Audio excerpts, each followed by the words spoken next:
Protesters are fast-moving. Unlike other big rallies, Bit earlier at about 7 a.m. a group from the Coast Guard. Welcome to #PHVote 2013. Today on Rappler, Senator T.G. Ginggona says lawyers implicated in the pork barrel scam should be disbarred or disciplined. Senator Miriam Santiago says the Bangsamoro peace deal is unconstitutional. And a powerful 8.2 magnitude earthquake hits Chile, triggering waves over 6 feet high.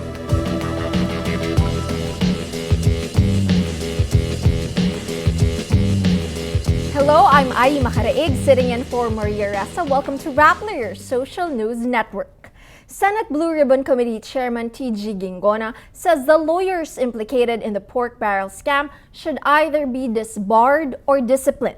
The draft committee report refers Senate Minority Leader Juan Ponce Enrile, his former Chief of Staff Gigi Reyes, Senator Bong Revilla's political staff Richard Cambe, and other legal counsels to the Integrated Bar of the Philippines and the Supreme Court for disbarment or disciplinary proceedings. The report also recommends plunder charges against Enrile, Reyes, Revilla, Cambe, and Senator Jinggoy Estrada for allegedly conniving to funnel public money to the fake NGOs of mastermind Janet Lim Napoles. The unsigned report released Tuesday also recommends policy reforms on NGO accreditation and audit. While the lawmakers blamed implementing agencies, the report says the 3 senators are liable for, quote, fundamental failures in the handling of these funds. The report says the senators did not take prompt action to stop the scam, they interfered in the implementation of projects,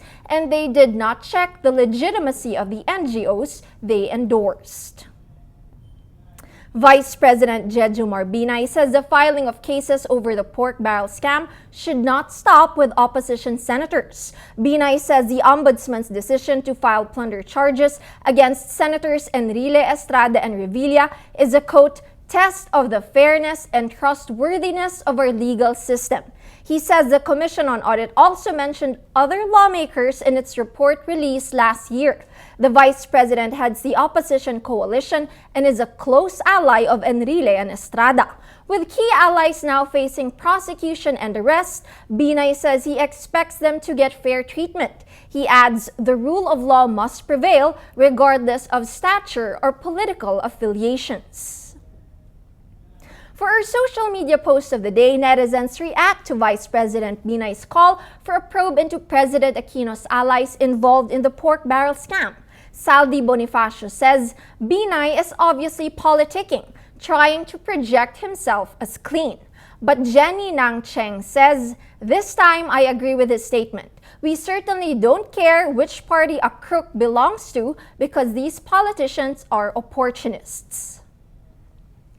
Senator Miriam Santiago says it's only a matter of time before the 3 senators involved in the pork barrel scam land in jail. Santiago says Senators Enrile, Estrada, and Revilla can appeal the plunder charges against them, but says it will be hard for them to evade arrest. Under the Graft Court's rules of procedure, an arrest warrant will automatically be issued once charges are filed. The senators will then be automatically suspended from office. Santiago says the burden is on the 3 indicted senators to prove the case against them is weak. Santiago also stresses the significance of the indictment of Enrile, who was Senate President in the 15th Congress. She says this is the very first time in our history a Senate President has been indicted. What kind of Senate will elect a Senate President, a man who ultimately turns out to be one of the biggest thieves in the country? Senator Santiago says the final peace deal between the government and the Moro Islamic Liberation Front is unconstitutional.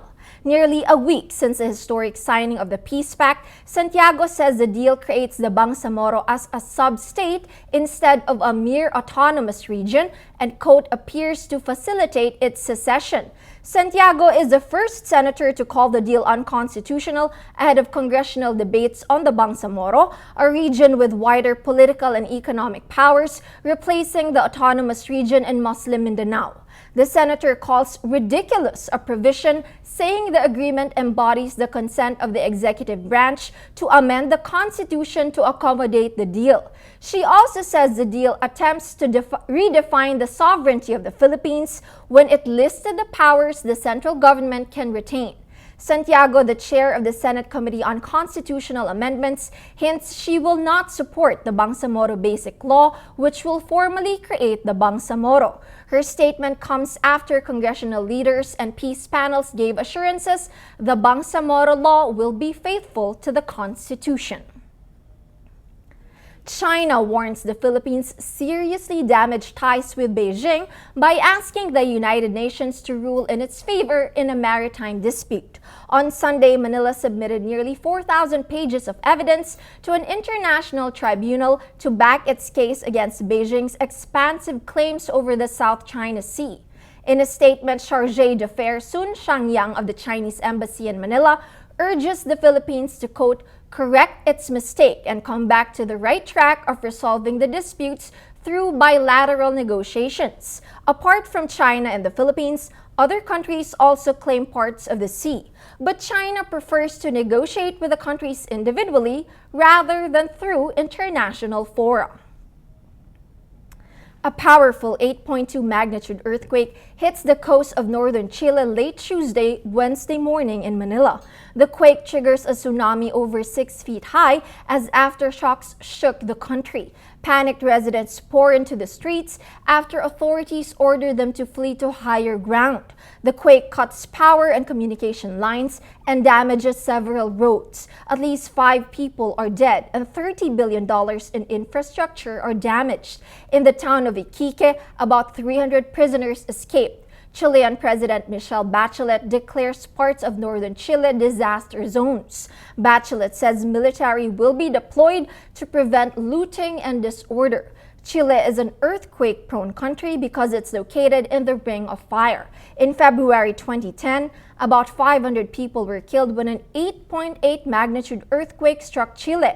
Last month, a 6.7 magnitude quake hit the country's northwestern coast. Malaysia's top police official says the mystery behind the disappearance of Malaysia Airlines flight MH370 may never be solved. The 3-week-old investigation has so far been inconclusive as officials try to find out why the plane diverted from its path on March 8th on a flight from Kuala Lumpur to Beijing. Malaysian police say they are investigating the background of all 239 people on board, which include 12 crew members. Inspector General of Police Khalid Abubakar says, "Give us more time, we may not even know the real cause of this incident." Khalid says police recorded more than 170 statements so far. Police say no passengers were suspected in any hijacking or sabotage. The probe focuses on the possibility of a hijacking, sabotage, or psychological problems among passengers or crew. Let's now look at Rappler's Wrap for today, a list of the 10 most important events around the world you shouldn't miss. At number 6, pro golfer Tiger Woods announces he won't be playing in the Masters on Thursday. Woods had back surgery earlier this week to treat a pinched nerve troubling him for months. It will be the first time Woods missed the Masters since 1995. Woods is a 14-time major champion, chasing golf legend Jack Nicklaus' all-time record of 18 majors. At number 9, fans of the hit TV series How I Met Your Mother expressed mixed reactions at the finale, which aired Tuesday in the Philippines. The flashbacks and plot twists left fans both amused and angry, with many taking to social media to express their emotions. The series revolves around Ted, played by actor Josh Radnor, telling his 2 children about his youth up until the day he met their mother. The series ran for 9 long seasons from 2005 until 2014.